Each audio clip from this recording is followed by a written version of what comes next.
अस्सलाम वालेकुम नाज़रीन, मैं हूँ राजा कामरान।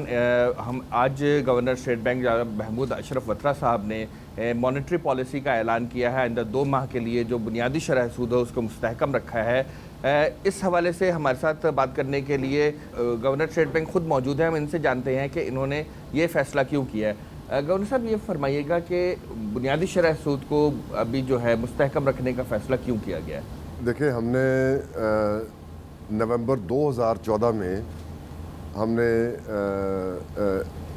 पॉलिसी रेट में रिडक्शन शुरू की थी और जो फाइनेंशियल ईयर 15 था उसमें पूरी जो थी 3% की या 300 बेसिस पॉइंट की कमी उसमें 15 में हुई और इसी तरह 16 में आके 75 बेसिस पॉइंट की मज़ीद कमी हुई।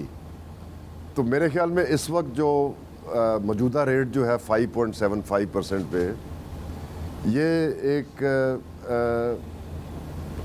गालिबन 48 इयर्स का लोएस्ट रेट है। और जैसे हमारी ये आपका इंटरव्यू शुरू होने से पहले बात हो रही थी कि इस वक्त दुनिया में अनसर्टेनिटी है for a number of reasons. कुछ इम्पोर्टेंट जो बड़ी मार्केट्स हैं उनमें स्लो डाउन है। हमारा जो पूरा ब्लॉक है, यूरोपियन ब्लॉक, उसमें कुछ इकोनॉमीज़ की अंडर परफॉर्मेंस है। ब्रेक्सिट की भी बात आजकल बहुत हो रही है, उसको एज अ रिस्क देखते हैं उसको। अब ब्रेक्सिट का डायरेक्टली तो देखने में हमारे पे शायद इतना इफेक्ट नहीं आता, लेकिन चूँकि उसकी वजह से पूरे ईयू में काफ़ी उसके एडवर्स इफ़ेक्ट्स हैं। तो हमारे लिए ईयू और ख़ास तौर पे ब्रिटेन हमारे लिए बड़ी एक्सपोर्ट मार्केट्स हैं। मगर मुस्तकबिल में क्या देख रहे हैं आप? क्योंकि खलीजी मुल्कों में तेल की कीमतें कम होने से हम देख रहे हैं कि उसमें इफ़ेक्ट आने के इम्कानात बहुत वाज़ेह होते चले जा रहे हैं।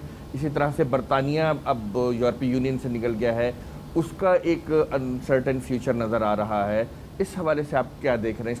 आपको पता है कि ये 2007 से पहले भी तेल की कीमतें बहुत कमी की सतह पे गई थी, इतनी तो नहीं लेकिन काफ़ी कमी की सतह तक गई थी। तो उन सालों में भी हमारी वर्कर रेमिटेंसेस में डिक्लाइन नहीं आया था। और अभी भी आपको ये सुनकर हैरानी होगी कि अभी भी हमारे नए वर्कर और भी जा रहे हैं। और ये जो कंट्रीज़ हैं वो कोई अचानक जो प्रोजेक्ट्स वो कर रहे हैं या जो उनकी साइट में थे प्रोजेक्ट्स, वो कोई अचानक ख़त्म नहीं हो जाएंगे। ये है कि जो इसकी ग्रोथ की पेस थी वर्कर रेमिटेंसेस की, वो ग्रोथ की पेस में कमी हुई भी है 2016 में, और उसमें कमी हो सकती है, लेकिन जो ओवरऑल लेवल है रेमिटेंसेस का वो नीचे जाने का इम्कान तकरीबन नहीं है। लेकिन हमें जो दूसरी साइड है एक्सपोर्ट की, उसके लिए हमें बहुत कुछ करना है।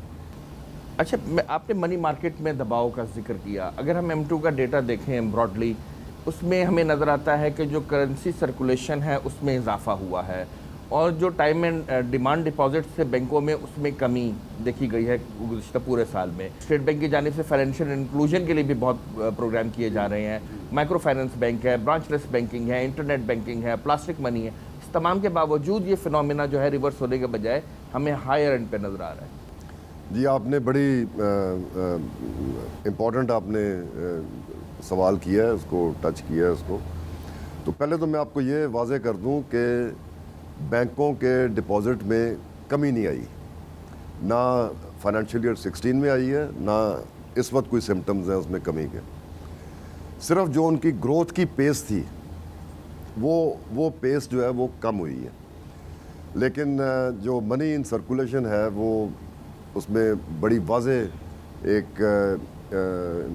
इंक्रीज़ आई है और शायद हमारी रीसेंट हिस्ट्री में इतनी कभी इंक्रीज़ नहीं हुई।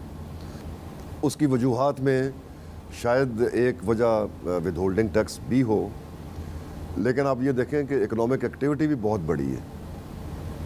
जो तीसरा साल है ग्रोथ का आपका, एक बड़े लंबे कम ग्रोथ के पीरियड के बाद, और जो हुकूमत की स्पेंडिंग है جو پرائیویٹ سیکٹر کی انویسٹمنٹ ہے ان میں بڑی واضح ایک انکریز ہوئی ہے پچھلے سال میں، اور اس وجہ سے بھی کرنسی ان سرکولیشن میں اضافہ ہو۔ اچھا سر، سی پیک کا آپ نے ذکر کیا اپنی پریس کانفرنس میں، سی پیک کے حوالے سے کس قسم کے مانیٹری اثرات پڑیں گے پاکستان کی معیشت پر، اور اسٹیٹ بینک ان کو کس حد تک قابو کرنے کے لیے تیار ہے، اور اس انویسٹمنٹ کے آنے سے ہماری معاشی گروتھ پر کیا اثرات اسٹیٹ بینک دیکھ رہا ہے؟ تو سب سے بڑا تو پازیٹیو فیچر سی پیک کا یہ ہوگا کہ ہماری جو اکانومی کی investment to G D P ratio ہے اس میں ایک واضح انکریز نظر آئے گی، جو کہ بڑی خوش آئند ہے۔ اس میں پاور جنریشن کے بہت سے پروجیکٹس ہیں، اور جتنی ہم جلدی وہ شارٹیج ہے جنریشن کی، الیکٹرسٹی جنریشن کی، اس کو ہم قابو میں لائیں گے، اتنی جلدی ہماری جو مینوفیکچرنگ کیپیبلٹیز ہیں وہ ریسٹور ہوتی ہیں، اور اس کے اثرات پازیٹیو ہی آئیں گے انشاءاللہ۔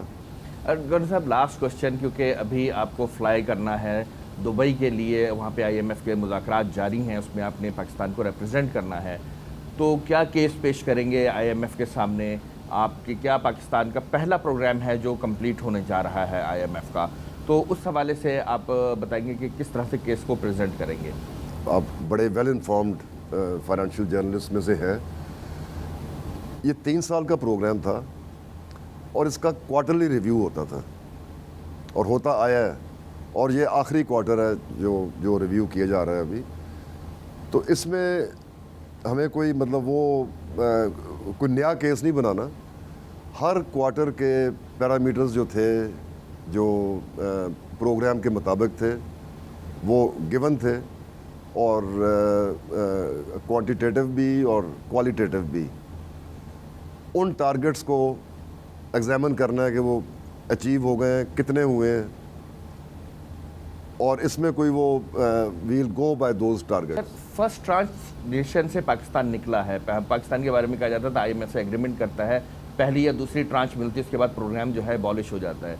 یہ پروگرام سکسیسفل ہونے میں اس کے پیچھے کیا عوامل تھے؟ میرے خیال میں اس پروگرام میں جو اوور آل جو ملک کی اکنامک لیڈرشپ ہے وہ سارے ایک پیج پہ تھے، سب نے بہت ڈیڈیکیشن کے ساتھ کام کیا ہے، and I must give lot of credit to our finance minister کہ جو کام حکومت سے کروانے تھے، جن میں بہت ساری لیجسلیٹو چینجز تھیں، اور پھر جتنی ریونیو کلیکشن پہ جو ایمفسس دیا گیا، fiscal side was very important, تو اس میں یہ پوری ٹیم نے مل کے کام کیا ہے، اور اللہ کا شکر ہے کہ یہ ان آر لانگ ہسٹری پہلی دفعہ ہم ایک پروگرام کمپلیٹ کر رہے ہیں، اور یہ آسان کام نہیں تھا، یہ میں آپ کو یقین دلاتا ہوں۔ یہ بڑے مشکل مرحلے ہم نے دیکھے ہیں اس میں، لیکن الحمدللہ وی آر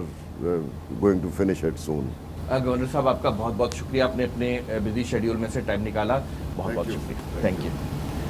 یہ تھے گورنر اسٹیٹ بینک، جو کہ ہمیں بتا رہے تھے کہ کس طرح سے بنیادی شرح سود کو مستحکم رکھنے کا فیصلہ کیا گیا ہے، اور پاکستانی معیشت کو کس قسم کے چیلنجز درپیش ہیں۔